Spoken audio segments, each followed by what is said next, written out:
Sir आज कोर्टामध्ये खरं तर सुनावणी झालेली आहे.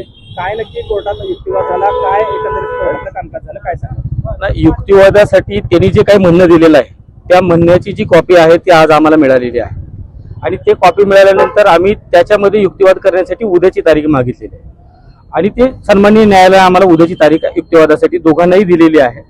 सगळ्यात सरप्राइजिंग गोष्ट ह्या प्रकरणामध्ये मला आज जी दिसली जाणवली, सन्माननीय न्यायालयापुढे ज्या वेळेला निवडणूक निर्णय अधिकारी आणि त्यांच्या विधिज्ञांनी स्टेटमेंट केलं, शिवाय आपल्याकडं सर्वच लोक ह्याच्याकडे प्रतिनिधींकडे माध्यमांच्या प्रतिनिधीकडे ती माहिती आपल्याकडे दिलेली आहे.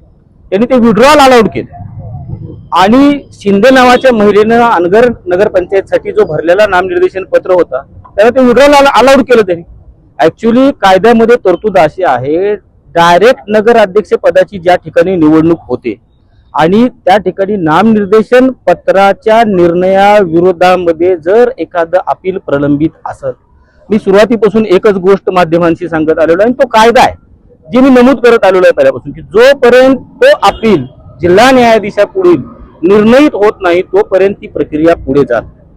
नियमामध्ये अशी तरतूद आहे की जर अपील केलं, समजा ज्या दिवशी नामनिर्देशन पत्राची स्क्रुटनी झाली त्याच्यानंतर व्हॅलिड नामनिर्देशित सदस्याची नावे त्यांनी त्यांच्या नोटीस बोर्डावरती लावायची, की ती 18 तारीख होती आपल्या मॅटरला.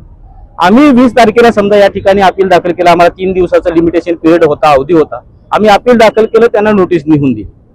नोटीस त्यांना मिळाल्यानंतर करावयाची जी प्रक्रिया आहे ते नियमामध्ये दिली आहे, जी त्यांच्यावरती बंधनकारक आहे, ती न पाळता त्याच्यामध्ये काय करायला अपेक्षित होतं त्यांनी, की बाबा असं अपील जिल्हा न्यायालयामध्ये झालेलं आहे आणि अपिलाच्या प्रती माझ्याकडे आहेत आणि ते त्या नमुना नंबर 5 त्याच्यामध्ये असतो, तो त्याच्या नोटीस बोर्डावरती निवडणूक निर्णय अधिकारी यांनी लावायचा, न्यायालयात यायचं दुसऱ्या दिवशी आणि 21 तारखेला ते इथं आले आणि त्यांनी सांगितलं की आम्ही तो कंप्लायन्स न्यायालयाचा केलेला आहे, म्हणजे अपील प्रलंबित आहे याची त्यांना आयडिया आहे.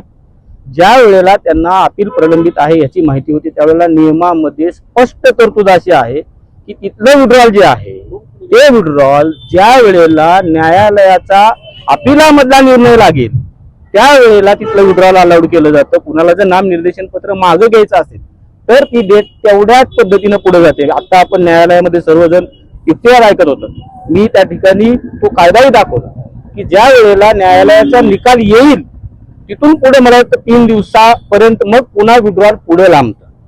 हे प्रकरण जर बघितलं तुम्ही आणि कंडक्ट आरोचं जर ह्या प्रकरणामधलं बघितलं, आपल्या माध्यमाला जिल्हाधिकारी कार्यालयामध्ये आपणच दाखवलं की त्याने विड्रॉल अलाउड केलं, ते की जे कम्प्लिटली बेकायदेशीर आहे. ही फार मोठी अपडेट राज्य निवडणूक आयोगानं खरं म्हणजे ह्याचा दखल घेतली की ज्या न्यायालयामध्ये ज्या नामनिर्देशन पत्राच्या स्क्रुटनीच्या विरोधामध्ये अपील प्रलंबित आहे, अपील निर्णयित व्हायच्या अगोदर त्याचं नॉलेज त्यांना आहे, ते निर्णयित व्हायच्या अगोदर यांनी विड्रॉल अलाउड केलं. किती घाई एखाद्या निवडणूक निर्णय अधिकाऱ्यानं एखादी निवडणूक प्रक्रिया करत असताना करावी याचं मूर्तिमंत उदाहरण हे आहे. असं आता आम्ही न्यायालयासमोर मांडलेलं आहे. आता माझं मत नाही, मी न्यायालयापुढे सबमिट केलं. आता सांगा याचा परिणाम काय होतील जर का अशा पद्धतीने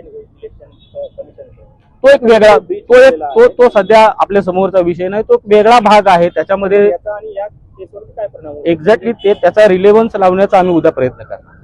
याचा मेन मुख्य मुद्दा काय, सूचकाची सही नाही त्याच्या समोर आला बरोबर ना, नाही तो ती अजून युक्तिवादच व्हायचा आहे, आणखी युक्तिवाद व्हायचा आहे.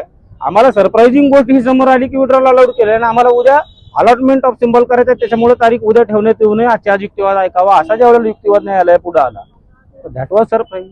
आणि म्हणून मग आम्ही तुम्हाला विचारणा केली तर तुमच्याकडनं आम्हाला आलं की बाबा अशा पद्धतीनं आम्हाला ऑनलाईन आलं, विड्रॉल झालं, सर्टिफाईड कॉपी आलेली आहेत, कलेक्टर ऑफिसला त्यांनी कळवलेले आहेत, सगळ्या मीडियात आहेत. आता गिवन परिस्थितीमध्ये आता आपण सर्व प्रतिनिधी माध्यमांचे न्यायालयासमोर होतात, तो नगर परिषदेच्या नगराध्यक्षाचा डायरेक्ट निवडून येण्याच्या नगराध्यक्ष पदाचा जो नियम आहे त्याच्यामध्ये स्पष्ट लिहिलंय की जिथं अपील प्रलंबित आहे तिथलं विड्रॉल अपिलाचा निर्णय झाल्यानंतर परमिसेबल आहे. त्याच्या आधी कसं केलं हा प्रश्न आहे ना. या संदर्भात उद्या काय नक्की होणार आहे? या संदर्भामध्ये अपिलाचा तर युक्तिवाद होईलच उद्या आणि उद्या अपिलामध्ये आमचा निर्णय होईल. त्या अनुषंगाने आम्ही पुढे आमची बाजू मांडणारच आहे. त्या नामनिर्देशन पत्राचं काय केलं, कशा पद्धतीने काय, आमची केसच ती आहे ना कोर्टामध्ये. पण कंडक्ट जे आहे एकंदरीत ह्या निवडणुकीवर ज्या पद्धतीनं प्रश्नचिन्ह निर्माण केलं गेलं अर्जदाराच्या वतीनं, त्यात काहीतरी क्रक्स दिसतोय का नाही. आधी ज्या वेळेला खरं ही आर्ग्युमेंट मीडियात करायची नाही, कोर्टापुढे आम्ही करूच, पण ज्या वस्तुस्थिती आपल्या समोर आता तिथं आल्या आणि आपल्या समोर जे कागद ते आपल्या समोर आहेत, तुम्ही बघा, काढून बघा, सगळं आहे का नाही तुमच्याकडे, आणि त्याच्यानुसार तुम्ही प्रश्न विचारला पाहिजे विड्रॉल कसं काय अलाउड केलं म्हणून. नंबर ऑफ विड्रॉल्स दोनच राहिले होते ना कॅन्डिडेट, एक तर बाद केला होता, एकच विड्रॉल. हीच मॅटर जागावर 4 दिवस झाला. सगळ्या जगाला हे आहे ना, एकच मिनिट असेल फक्त एक. थोडस जरा मागं सारखा, सगळे सारखा मागा अजून 3-3 फूट मागं सारखा, हे आपली लांब सारखा मागा अजून काय केलं काय काय थोडं मागं जा मला.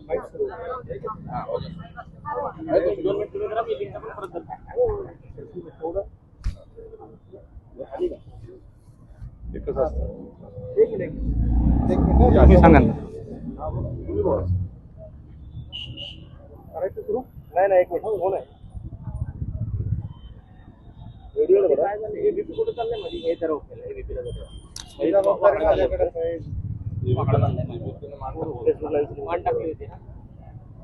तुमचं झालं की माहिती तिकडे लावा.